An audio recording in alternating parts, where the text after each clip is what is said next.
Moj gospodar Sauron vas srdačno pozdravlja.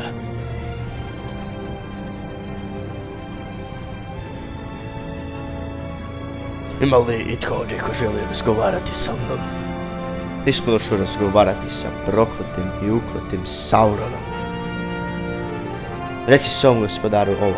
Mordorova vojska mora se raspustiti, on mora otići iz ovih zemalja i nikada se vratiti. Da, stari sivobradi.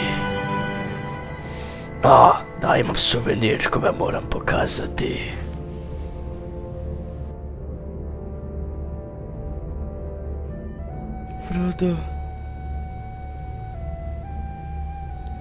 Frodo. Tišina. Ne!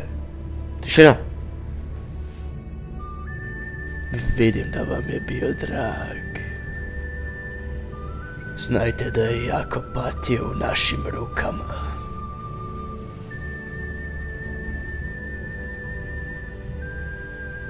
Ko bi pomislio da netko tako malen može podnijeti toliko puno boli.